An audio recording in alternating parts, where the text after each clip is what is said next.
Hello class, my name is Jesse Parker, and today we will be discussing the environmental health of a town which I reside in called Fayette, Pennsylvania, or as we like to call it, Fayette County, Pennsylvania.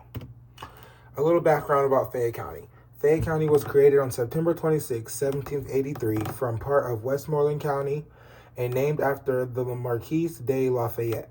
The county is part of the Southwest Pennsylvania region of the state. Pennsylvania's location within the U.S. Fayette County is part of the Pittsburgh, PA Metropolitan Statistical Area.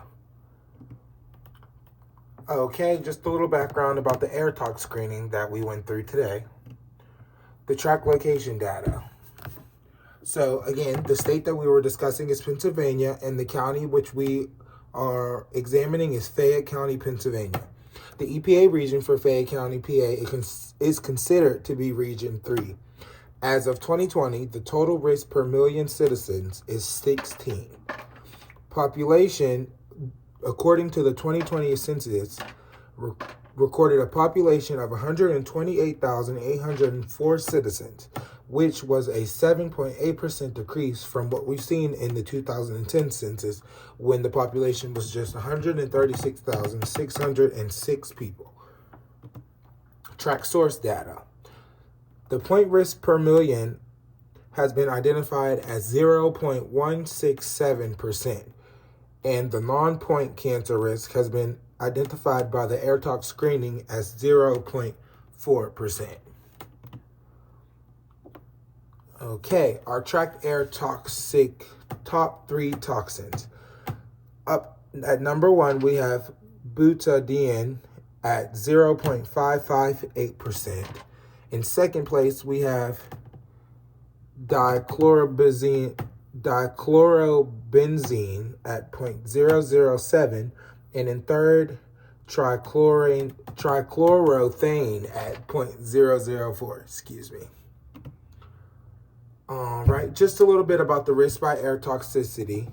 The cancer risk was identified as 5.33%. The benzene risk was identified as 19.666%. The carbon tetrachloride percent was identified as 8.23%. The coke oven emissions was identified as 6.33%.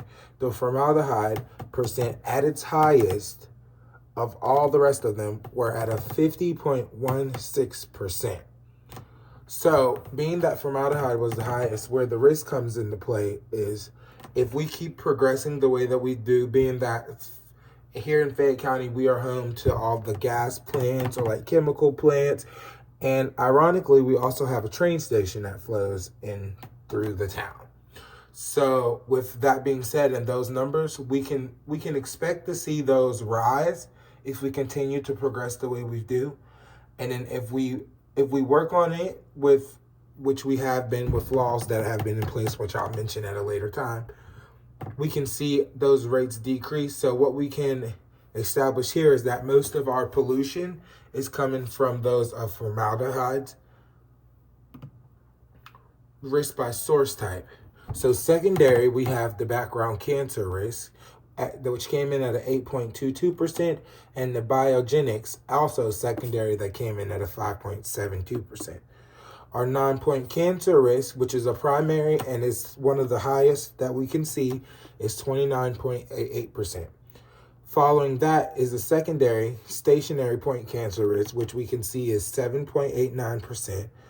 And another cancer risk, secondary, but to us will be primary because of how high the percentage, which is 43.43%, and all the others have been labeled as 5.27%. All right, facility admissions. So after doing a lot of research on the topic and also using the mapping tool to kind of get an idea of where most of Fayette County's emissions come from. Sorry about that noise, there's an ambulance going down the street.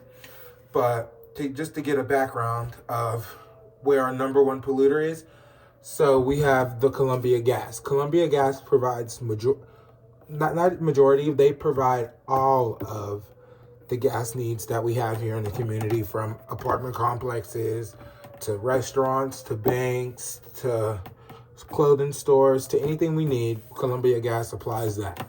So in order to do that, we have to have these plants in the area, but also these chemical reactions are going to be nonstop to supply the needs that we need here in the community. So based on the MAP screening tool, the amount of emissions that we can see in tons that has been provided by Columbia Gas itself is 0.0004% in tons. This is just a bibliography with a little reference, with the 2 references that we use to get this information, including the mapping tool. Also, on top of this information, a reason to why this is important is because, like I said before, we have a train station, but also a train, both going in and out, that carry our coal or anything like our materials, like they transport our wood, they transport our coal, our gas materials, pretty much anything we need to transport from Pennsylvania out of the state, we do it by train stations.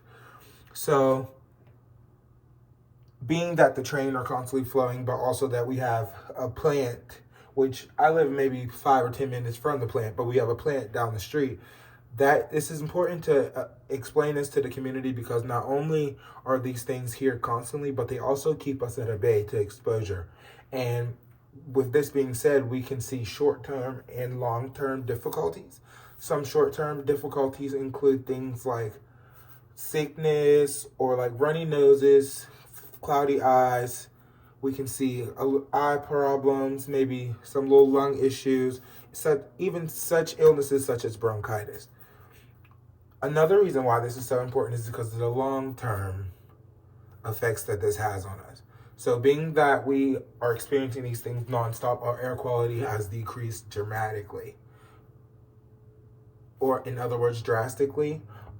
So we are seeing a bad number in our air quality, especially during the summer times when business is really booming. And another time during winter when we have to keep our heat on, so we're constantly burning gas. That is another thing. So with that long-term issue, that's where we see things like reduced growth in the environment,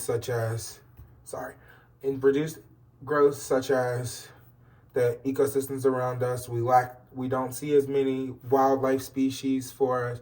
We don't see as much outside life, so because we're constantly progressing, so we're constantly building down buildings, we're constantly tearing down buildings and building new ones, which also which also takes away from giving back to the environment. One thing that I found interesting was some ways that they have kind of came to interact with these kind of things. One was a regulation that they have in place, which is code 27820, air pollution. So that code states that no pollution by air, by flash ash, dust, or vapor shall be permitted, which is harmful to not only citizens, but the environment around us, and have negative health impacts that we can endure. So the steps that they have taken was to do this, to provide this code, so we see less of the air pollutions in the air. So for example, we don't burn trash anymore. On Saturdays, we used to burn trash. Now we don't burn trash. We prefer the garbage companies to take them. Doing so has limited the amount of air pollution we put in the air by burning plastics. Burning plastics pollute the air. Burning trash pollutes the air. Pretty much anything we burn is polluting the air. So with laws like this in place, we limit how much exposure we are giving to the environment, but that's also positively impacting us because it doesn't give us as much smoke inhalation, so we won't see the lung defects, we won't see the bronchitis, we won't see the runny noses and cloudy eyes.